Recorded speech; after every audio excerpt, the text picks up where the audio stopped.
tocou nela, faz ela vir rápido. Rápido!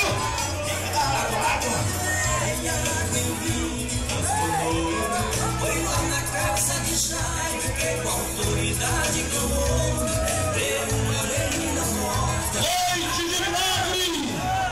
Jesus a ressuscitou. Aleluia!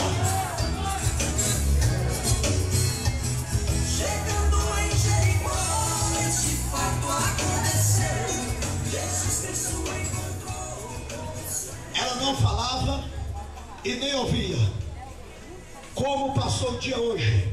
Hoje ela amanheceu já, a gente chegava por trás dela assim e falava assim, Jaqueline, aí ela virava pra gente e dizia assim, tudo bem, só estava sentindo uma fagulha no ouvido. Dorimaneio, está ouvindo? Diga, fala!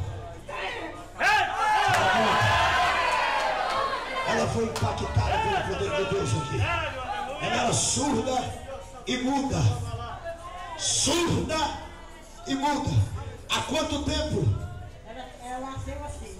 Nasceu assim. Ela tem quantos anos hoje? Ela tem 23. É 23 anos que ela tem. Você é a mãe dela. Você que aceitou Jesus aqui e foi curado do neurismo. O problema que ia causar o neurismo. Que Deus tremendo. Você está feliz pela restauração dela? Não me fode que esta que faz. Ela tem 23 anos que não fala. Então ela não sabe o português, não sabe o inglês, ela não sabe nem o idioma. Não sabe. Será impossível ela falar nomes aqui. Amém?